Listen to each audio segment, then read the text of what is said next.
আসসালামু আলাইকুম দর্শক, আগে আপনারা এই ভিডিওটি শুনুন। ইবাফি এতে সন্দেহ নাই, হ্যাঁ। এটা তো মোহাম্মদ নিজে বলেছে, আমি এটা বলছি। আপনি আমাকে ও প্রমাণ লা দিন। রাইবা ফি, এই কথাটা মোহাম্মদ সাল্লাল্লাহু আলাইহি ওয়াসাল্লাম নিজে হ্যাঁ, বলেছেন। পুরা কোরআন তো তার মোহাম্মদের বানানো, এটা আচ্ছা। আল্লাহর পক্ষ থেকে যে নাজিল হয়েছে মোহাম্মদের হ্যাঁ। উপরে, এটার কোনো প্রমাণ আমি পাচ্ছি না। আপনি দেন। আপনি আল্লাহকে দেখেছেন? আপনি উত্তর দেন, হ্যাঁ বা না। আমি আল্লাহ সুবহানাহু ওয়া তাআলাকে দেখি নাই। আপনি আল্লাহকে দেখেন নাই। জান্নাত দেখেছেন? আমি নবীকেও দেখি নাই। জাহান্নাম দেখেছেন? না, জাহান্নামকে পুলসিরাত দেখি নাই, জান্নাতকে দেখি নাই। এই যে আল্লাহ, জান্নাত, জাহান্নাম, পুলসিরাত, মিজান, হাউজে কাউসার, যা কিছু আমরা শুনেছি সব কিন্তু একজন মানুষ থেকে শুনেছি, এবং সেই মানুষটাকে কিন্তু আমরা দেখিনি। এই ভিডিওটিতে যে ভদ্রলোক কথা বলতেছে তার নাম মূলত ইমরান বাসির। তার একটা ইউটিউব চ্যানেল আছে। সে মূলত একজন নাস্তিক, তার পরিচয় বললাম আর কি, সে নাস্তিকই। তো সে তার ইউটিউব চ্যানেলের মাধ্যমে মানে তার জ্ঞান দিয়ে ব্যাখ্যা করে মানুষকে ভুলভাল বোঝায়।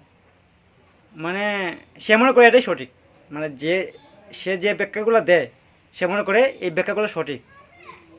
আর তার পাগল ভক্ত কিছু আছে, ওরাও মনে করে যে সত্যিই তো ইমরান ভাই খুব অসাধারণ কথা বলেছে। মানে তাদের জ্ঞান মানে অসাধারণ, মানে এক কথা আর কি। তো ভাই, মানুষের জ্ঞান দিয়ে সৃষ্টি কখনো গবেষণা করা যায় না। সে কি প্রশ্ন করেছে? সে প্রশ্ন করেছে আল্লাহকে কে সৃষ্টি করেছে, বা আল্লাহ যে আছে তার প্রমাণ কি? আল্লাহকে তো আমরা দেখি না। সে আরও প্রশ্ন করেছে পবিত্র কোরআন নাকি হজরত মুহাম্মদ সাল্লাল্লাহু আলাইহি সাল্লাম নিজে রচনা করেছেন, নিজে আবিষ্কার করেছেন। নাউজুবিল্লাহ, আস্তাগফিরুল্লাহ। মানে ওইসব নাস্তিকরা, ওরা যা মানে ওদের দুই চোখে যা দেখতে পায় তা বিশ্বাস করে, আর যা দেখতে পায় না, যেগুলোর প্রমাণ নেই, ওগুলো ওরা বিশ্বাস করে না।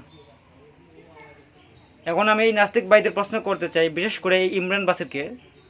সে বাংলাদেশি, আমি জানি না, সে আমার রাসূলকে গালিগালাজও করেছে তার ভিডিওর মাধ্যমে। তো আমি জানি না কেন তার বিরুদ্ধে কেউ অ্যাকশন নিচ্ছে না। তো আমি এটা বলবো না, অ্যাকশনে আমি কোনো প্রতিবাদ করতে আসিনি, তার প্রশ্নের উত্তর দিতে আসছি।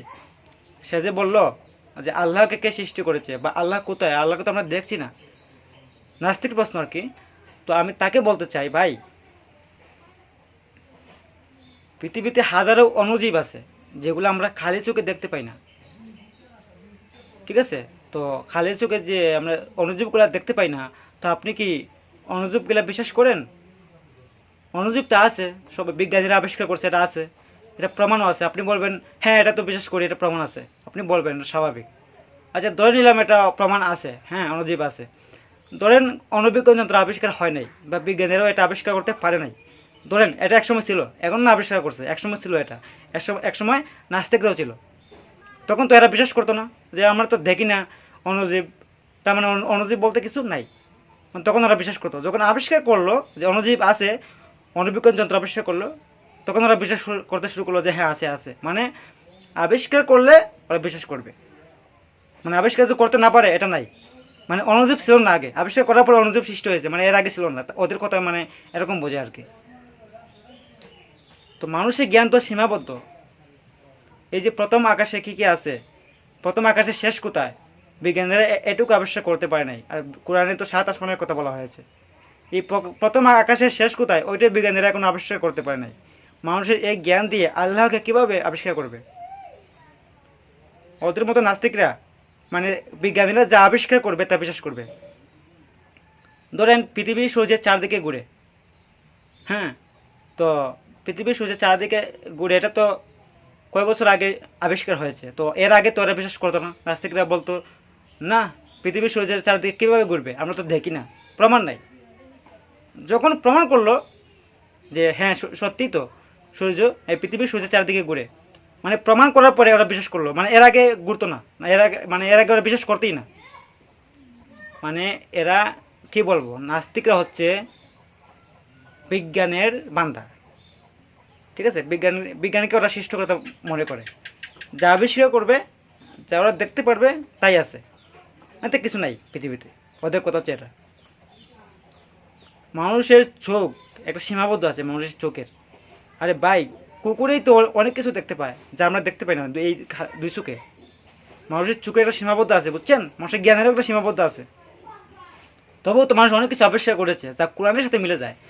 আপনি বললেন ইমরান বাসির বলল যে রাসূল নিজে কোরআন আবিষ্কার করেছেন। এই যে কোরআনে কত কত বিজ্ঞান আছে কোরআনে, বর্তমানে বিজ্ঞানীরা আবিষ্কার করতেছে কোরআনের সাথে মিলে যায়। আপনি বলেন তো রাসূলের পক্ষে কি সম্ভব এগুলো রচনা করা? রাসূল কি বিজ্ঞানী ছিলেন? না, এটা আল্লাহর বাণী। আল্লাহ তো সর্বজ্ঞানী, তিনি সবচেয়ে মহান। কত কিছু বিজ্ঞানের আবিষ্কার, মনে করুন পানির চক্র, এবার সূর্য পৃথিবীর চারিদিকে কেন্দ্র করে ঘুরে, গ্যালাক্সি, মহাকাশ, সব কিছু নিয়েই বিজ্ঞানীরা যা আবিষ্কার করেছে তা কোরআনের সাথে মিলে যায়, হুবহু মিলে যায়। তো এটা কি রাসূলের পক্ষে সম্ভব ছিল? এই নাচ থেকে আমি প্রশ্ন করলাম। আপনারা তো যা দেখেন বা যা প্রমাণ পান তাই বিশ্বাস করেন। তো বিজ্ঞানীরা তো অনেক কিছু আবিষ্কার করতে পারে নাই, তো এগুলোকে আপনারা বিশ্বাস করছেন না। তো আপনারা বিশ্বাস করলে কি না করলে কি, এগুলো তো আছেই, পৃথিবীতে থাকবে, নিয়ম তো এরকমই চলবে। তো মানুষকে ভুল তত্ত্ব না দিয়ে আগে নিজেকে সামলান মিয়া। কি ফালতু তত্ত্ব দেন মিয়া নিজের জ্ঞান দিয়ে? আপনার জ্ঞান কি আল্লাহর চেয়ে বড় হয়ে গেছে না মিয়া? কি বলবো, আল্লাহ সবাইকে হেদায়েত দান করুক, আমিন।